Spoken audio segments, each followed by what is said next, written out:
दोस्तों आईटीआईना एडमिशन तो અત્યાર સુધીમાં જે લોકોએ કન્ફર્મ કરાવ્યા છે એ લોકોને પોતાની ફી ભરશે અને તમારો લેટર જ્યારે કાઢશો તમે એલોટમેન્ટ લેટર ત્યારે તમારું એડમિશન કન્ફર્મ ગણાશે। તો ફી ભરવા માટે થઈને મોટે ભાગે બધા કોમ્પ્યુટરવાળા પાસે જાય છે, પણ મારું વ્યક્તિગત રીતે એવું માનવું છે, આપણે બધા ટેકનિકલ માણસો છીએ, ત્યાં શાકભાજીવાળા હોતે બધા ગૂગલ પે વાપરતા થઈ ગયા છે અને QR કોડથી આપણે એસટીની અંદર ટિકિટ મીંડા લેવા માટે રેલવેમાં મીંડા લેવા, તો આપણી ફી ભરવા માટે થઈને કંઈ આપણે એવું મોટું કોઈ રોકેટ સાયન્સની જરૂર નથી।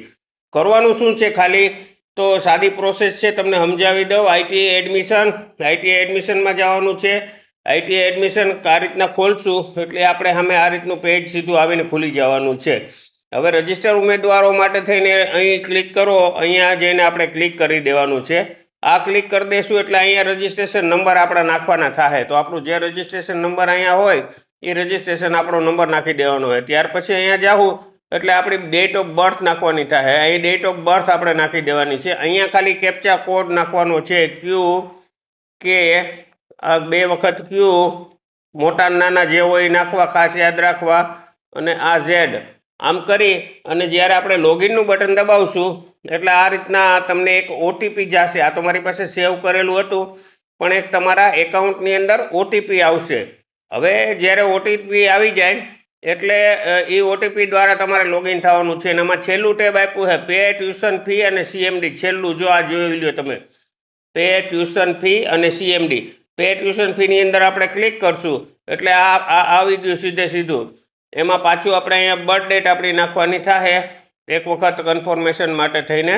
તો તમારી અહીંયા નાખી અને પે ટ્યુશન ફી ઓનલાઈન કરી અને કરી દેશું એટલે તમારી ફી છે એ ઓનલાઈન છે એ સબમિટ થઈ જશે। ઓનલાઈન પેમેન્ટ માટે થઈને જો સૂચના આપી છે, રજિસ્ટ્રેશન નંબર 8 આંકડાનો, ઓનલાઈન પેમેન્ટ ઉપયોગ માટે ઇન્ટરનેટ કનેક્ટિવિટી સારી હોવી જોઈએ, અડધેથી વળી પાછું બંધ થઈ જાય એવા મોબાઈલમાં ન લેવું, ડેટા વળી પાછા પૂરા થઈ જાય ને મોબાઈલ ડિસ્ચાર્જ થઈ જાય ને, એટલે એ ખાસ ધ્યાન રાખવાનું છે કે જ્યારે આખું પ્રક્રિયા કરતા હોય તો પૂરી બેટરી ચાર્જ હોવી જોઈએ, ઇન્ટરનેટ કનેક્શન સારું હોવું જોઈએ, નકર તો કોમ્પ્યુટરવાળાની એ થાય ને તમારે એની એ થાય।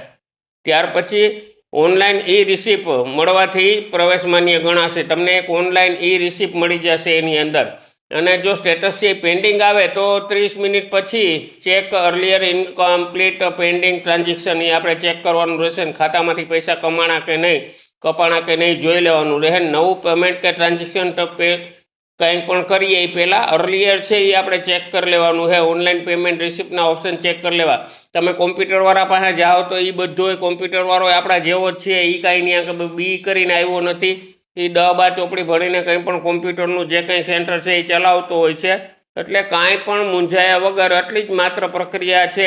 જો ફરી એક વખત તમને રિવ્યૂ આપી દઉં તો કે અહીંયાથી તમારે ઓનલાઈન એડમિશન નામે જે પેજ છે એની અંદર જવાનું છે।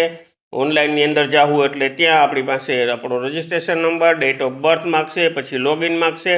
લોગિન જવું એટલે હોમ ઉપર સીધું આપણે આ રીતના પેજ જોવા મળશે આપણું। ફરી પાછા જો અહીંયા આવી ગયા તમને બતાવી દઉં, આ નંબર છે, આ ડેટ ઓફ બર્થ છે, આ ડેટ ઓફ બર્થમાં કોરું થઈ ગયું, આ ડેટ ઓફ બર્થ છે, તો આ ડેટ ઓફ બર્થની અંદર નાખી દેવું એટલે આ રીતના આપણું લોગિન થઈ જાય। ઓટીપી આવ્યા પછીનું લોગિન થઈ જાય એટલે પે ટ્યુશન ફી ઓનલાઈન જેટલી તમારે ભરવાની થાય છે એટલી ટ્યુશન ફી, એમાંથી 10/8/2006 જેવું કંઈ હતું, 10/08